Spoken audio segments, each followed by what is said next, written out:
Aguinaldo, como é que você, quando a gente fala de Celi Campelo, né, qual é a tua primeira lembrança que você tem dela? Como é que você conheceu Celi Campelo? Eu conheci a Celi Campelo, na verdade, por intermédio do Fred Jorge. O Fred Jorge era um versionista que fez muito sucesso na época, fez várias versões de músicas famosas, inclusive eu gravei muita coisa, muitas versões dele.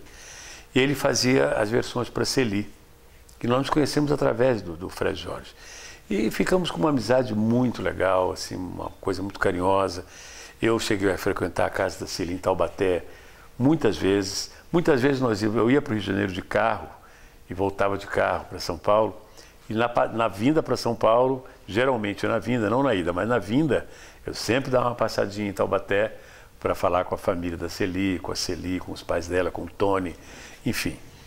E a Celi foi uma pessoa encantadora, encantadora. Eu acho que todas as homenagens que a gente puder fazer para ela, e, sabe, lembrar da Celi, é sempre muito importante. Ela foi uma pessoa, como pessoa, não tem nem o que dizer. Uma pessoa maravilhosa, uma moça de uma amabilidade, de uma educação. Ela era exatamente aquilo que muita gente viu e como se lembra dela. Ela era muito tranquila, muito suave, vamos dizer assim, né? Mesmo com a fama, cara. Mesmo com a fama, mesmo com a fama. Ela nunca subiu a cabeça da Celi, nunca, tenho certeza disso.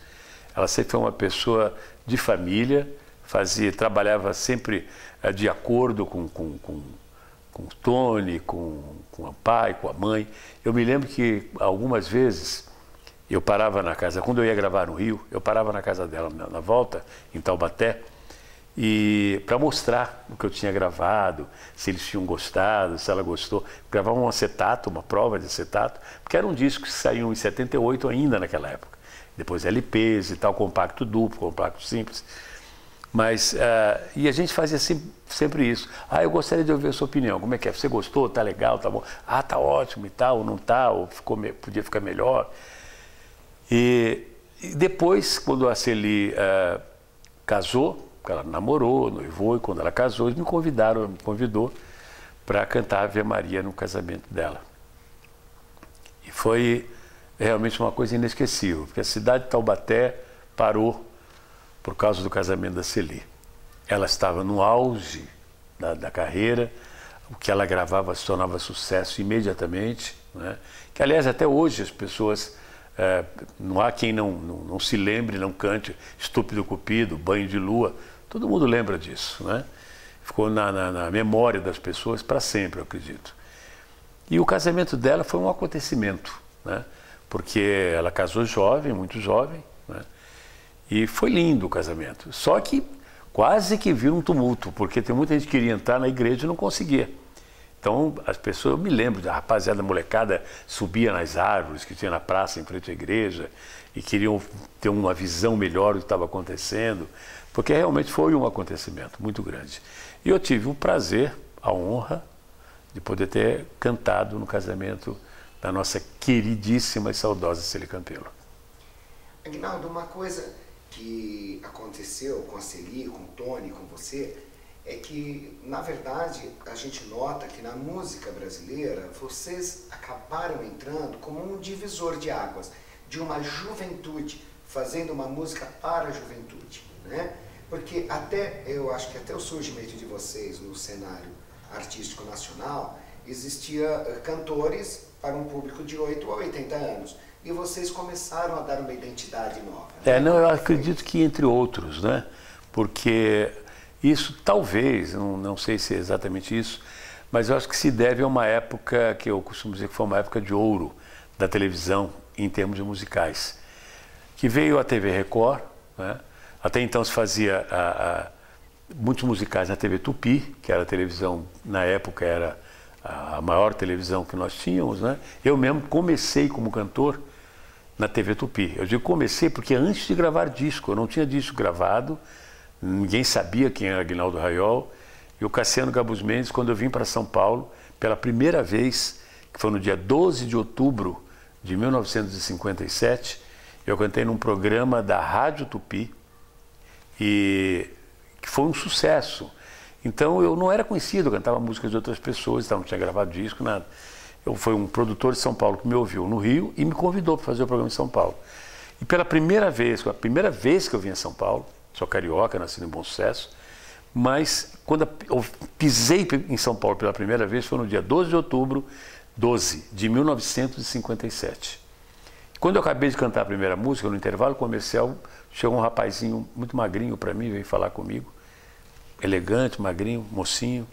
Vai na minha sala depois que você cantar a outra música, eu quero falar com você. Falei, pois não, mas eu gostaria de saber o seu nome porque eu não conheço ninguém aqui. Eu falei, eu sou o Cassiano Gabus Mendes, sou diretor artístico aqui da Tupi e quero falar com você. Eu já fiquei meio nervoso, mas cantei e fui lá. Quando entrei na sala dele, ele imediatamente falou, olha, eu quero que você faça um programa de televisão. Você quer fazer um programa, você quer ser lançado por mim na televisão, um programa seu, escrito, narrado, produzido, dirigido por mim. O que é que eu ia falar? Não, claro que eu falei que sim. E foi assim que eu comecei. Quer dizer, então eu comecei, na verdade, na televisão. Ao contrário de outros que começaram com seus discos, fazendo sucesso primeiro em discos, para depois ir para a televisão e tal. Que foi o caso da Celi, por exemplo. A Celi gravou e estourou, assim, estourou no Brasil inteiro, aquele sucesso estrondoso com o Estúpido Cupido, né? E foi uma coisa assim, banho de lua, estúpido, enfim. Depois eles foram chamar Zé e o Tony, fizeram um programa de televisão também, isso no comecinho dos anos 60, né? Era um programa para jovens e tal. Mas eu acho que onde eu queria chegar é que eu acho que a maior responsável, talvez, por essa coisa, como você disse, de divisor de águas e tal, foi a TV Record. Porque através da TV Record vieram os grandes programas musicais na época. Foi uma época de ouro para os musicais. Eu tinha o meu programa Corte Real Show, com o saudoso Renato Corte Real. Tinha programa Elis Regina e o Jair Rodrigues, o Fino da Bossa. Tinha os programas de improviso e tal, de brincadeiras, mas que envolvia a música também, tipo Esta Noite Se Improvisa, A Palavra É, os festivais de música que fizeram um sucesso estrondoso. E antes disso tudo, o programa da Celi. A Celi tinha um programa, se não me engano, na TV Record, a Celi e o Tony. Então, a televisão, eu acho que deu uma reviravolta. Tinha o Roberto Carlos, Jovem Guarda, né? Então, eu acho que deu uma reviravolta nessa coisa da música dentro do Brasil. Os programas não iam ao vivo naquela época para todo o Brasil, eles iam gravados, eram em fitas, depois é que começou essa coisa de passar ao mesmo tempo em todo o Brasil, mas bem depois. Então, eu acho que a televisão foi, principalmente a TV Record na época, foi a grande causadora, vamos dizer assim, se é que assim a gente pode dizer,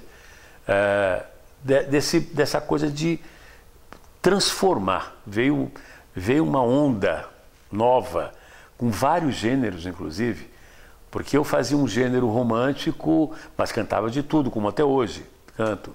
Antes a Celi fazia o gênero do rock, que então, na época, era sucesso, né? Que era o Estúpido Cupido, Banho de Lua e tantos outros. E depois veio a Jovem Guarda, que era o famoso Iê, Iê, Iê, que não deixa de ser um tipo de rock, que sofreu muito preconceito na época também, né?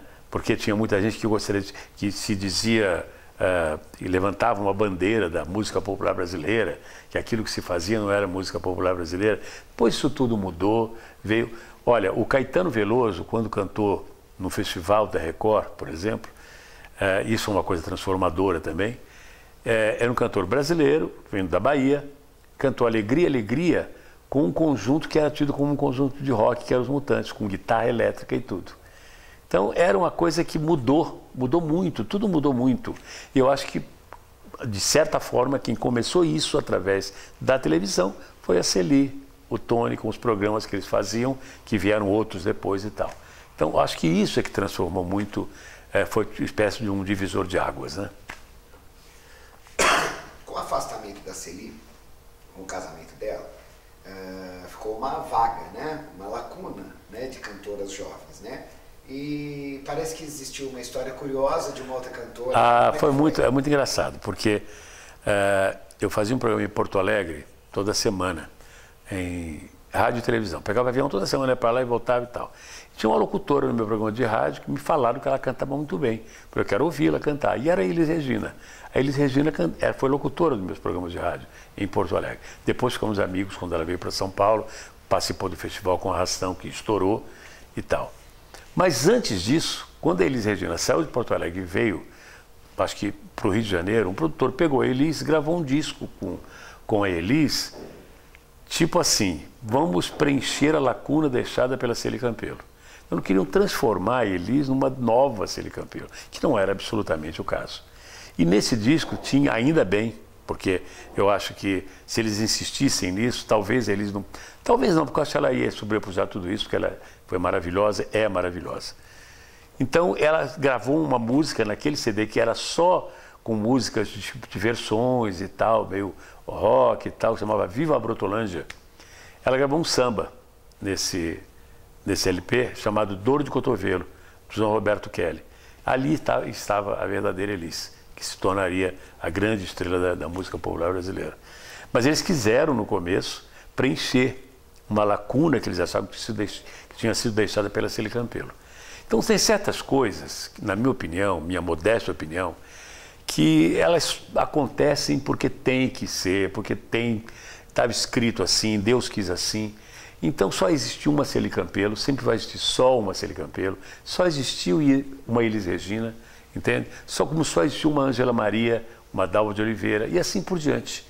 Eu acho que ninguém pode ficar no lugar de ninguém. Eu acho que as pessoas vêm com o seu talento, com a sua maneira de ser, e acontecem se tiverem que acontecer, porque assim, vou dizer uma frase bem antiga, assim estava escrito. Eu acho que é mais ou menos isso. E a Celi, ela na verdade, ela revolucionou uma época. Foi uma coisa, eu me lembro muito bem disso. Eu tive o privilégio de frequentar a casa dela, ela foi na minha casa também algumas vezes.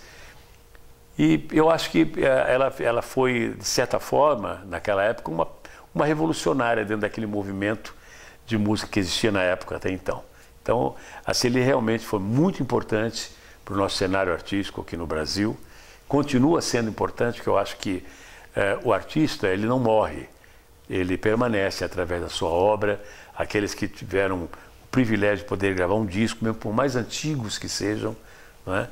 Eles permanecem porque a sua obra fica ali, está ali, é inesquecível, aquilo vai ficar. Porque o artista tem uma coisa que eu acho muito ingrata até certo ponto, que é quando você faz um show, uma apresentação que às vezes nem é gravado, nem é filmado, aquilo vai embora, vai para o vento, vai ficar na lembrança das pessoas, mas não fica registrado. Então, como existe o disco, como existe o vídeo, tudo isso, hoje, de uns tempos para cá, isso pode ficar registrado. Então, a Celi Campelo, com certeza, é um marco dentro da nossa música, do nosso movimento artístico no Brasil.